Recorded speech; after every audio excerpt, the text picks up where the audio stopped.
insurance has escalated in a very dramatic way. And we spoke before we went live about, that's part of the nature of Florida. I mean, we do live in a tropical environment. We get hammered every year by hurricane season. It's just the reality. We have low-lying areas that are subject to flooding and storm surge.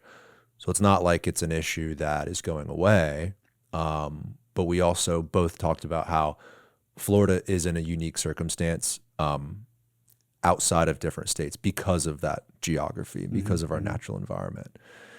What are some solutions, not that you have all the answers, but where do you see some of the Band-Aids, at least temporarily and moving forward, helping with the insurance crisis here in Florida? Well, let's just tell you where we've come from. Yeah. Kind of where we are now, and then where I see us going as a state ultimately. Where we come from is we were the complete wild, wild west here in Florida. Okay. We accounted for nationally 9% of all homeowners insurance claims in the country. But however, we accounted for 78% of all fraud and litigation claims in the homeowners insurance market. Okay. Something was obviously broken there. And so what did we do? We said, let's go to the drawing board, right? The Republican majority went to the drawing board. And if you listen to many others on the left, they're going to sit here and point the finger, but we actually made great strides. We passed legislation this past cycle in 23, actually, and then another one in 24. First one was a mass reform, right, to homeowners insurance and CPI, citizens property insurance, to where now it removed things like assignment of benefits, right? It now imposes fines and penalties for individuals to come and predatorily, right, say, hey, because you have, PAs, public adjusters, go through and, but we got some shingles missing and we'll take care of it all in house, et cetera, right? And, got rid of the one-way attorney fees and things of that nature, right? These are some things that we addressed and fixed.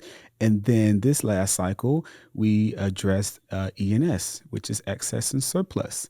So now we have excess and surplus takeouts to ultimately depopulate citizens property insurance that will allow for these certain companies to solicit now individuals who don't have it. And this specifically was wrote into the bill to where it would not hurt Floridians and homeowners here in the state of Florida, is that if you're homesteaded, right, it wouldn't happen. You couldn't get touched, okay, because you're safe, right? Your home is safe, you're homesteaded. But ultimately, it would go to places that had, and individuals who weren't homesteaded here and that had 2 and 3 dwellings, right? A lot of these multi-million-dollar homes and coastal properties and beachfront, et cetera. Which there's a lot of here in Florida. There's a lot of. And a lot of them, what were happening is they were going and getting, right? I think it's the 3 declinations or 2 declination letters saying, and then, oh, look at that. There's no market for it when really there was. And we're going to run over here to CPI. CPI has to cover us. CPI's rates are about 40% or so lower than the actual market. So guess what? We're subsidizing that now as taxpayers of Florida, right? That's another reason why our insurance rates were up. So now with the passage of that, we can now depopulate citizens, right? Which will pass savings back on. This past year, we've seen an 8% reduction in premiums, right, on average throughout the state. But we also had the recommitment of insurance companies now, 3 major ones, State Farm, AAA, and then one more.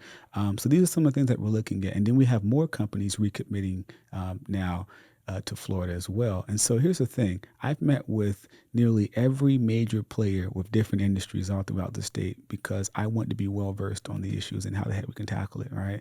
So going into the next legislative cycle, we're going to obviously reassess and see where we are.